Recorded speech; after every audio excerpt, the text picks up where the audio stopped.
Hi friends, welcome to our channel. நம்ம இன்றைக்கி என்ன பார்க்க போகிறோம் அப்படின்னா, கங்கையில் நீராடினால் பாவம் நீங்குமா என்பதை ஒரு சிறிய கதை வடிவில் பார்க்கலாம். அதுக்கு முன்னாடி நம்ம சேனலை சப்ஸ்கிரைப் பண்ணாமல் இருந்தீங்கன்னா கண்டிப்பாக சப்ஸ்கிரைப் பண்ணிக்கோங்க. ப்ளஸ் பெல் ஐக்கானையும் கிளிக் பண்ணிக்கோங்க. நோட்டிஃபிகேஷன் அப்போ தான் வரும். ஒரு நாள் பார்வதி தேவியும் சிவபெருமானும் காசியில் வானவீதியில் உலா வந்து கொண்டிருந்தனர். அவ்வாறு வந்து கொண்டிருக்கையில் ஆயிரக்கணக்கான மக்கள் கங்கையில் நீராடி கொண்டிருந்தனர். அப்போது பார்வதி தேவி கேட்கிறார், சுவாமி, அத்தனை மக்களும் பாவங்கள் தீரும் என்றுதானே நீராடுகிறார்கள், பிறகு ஏன் அனைவரும் நரகத்திற்கு வருகின்றனர் என்று கேட்டார். அப்போது பரமசிவன் சிரித்தபடியே, தேவி, அவர்கள் நீராடவில்லை, தங்களது உடலை நனைக்கிறார்கள், அவ்வளவுதான் என்று கூறினார்.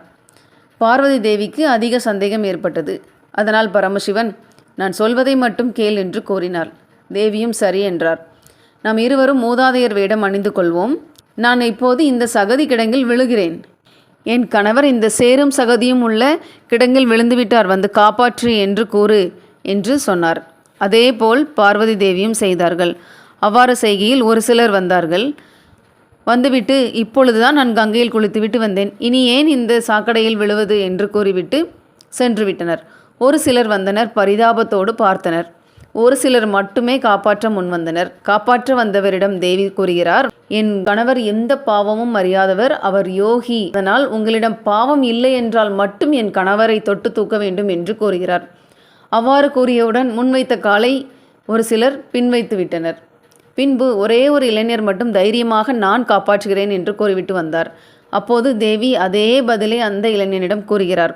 அவ்வாறு கூறுகையில் அந்த இளைஞன் கூறுகிறார், நேற்று வரை என் கணக்கில் முழுவதும் பாவம் இருந்தது, இப்பொழுது நான் கங்கையில் நீராடிவிட்டு வந்துவிட்டேன், என் கணக்கில் இருந்த அனைத்து பாவமும் தீர்ந்துவிட்டது, என்னால் காப்பாற்ற முடியும் என்று கூறி சிவபெருமானை காப்பாற்றிவிட்டார்.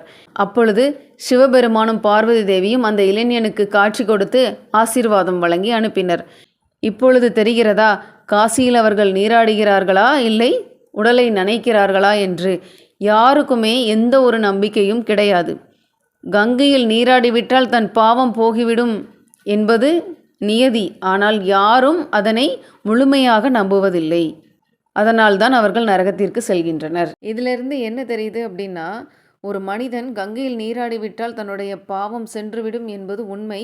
ஆனால் அந்த உண்மையை அவனால் ஏற்றுக்கொள்ள முடியவில்லை. காரணம், தண்ணியில் குளித்துவிட்டு நம் பாவம் தீருமா அப்படிங்கிற ஒரு எண்ணம் நமக்குள்ளே எப்போதும் இருந்துக்கிட்டே இருக்குது. அதை தூக்கி எறிந்துவிட்டு வெற்றி நடை போடுவோம். நன்றி.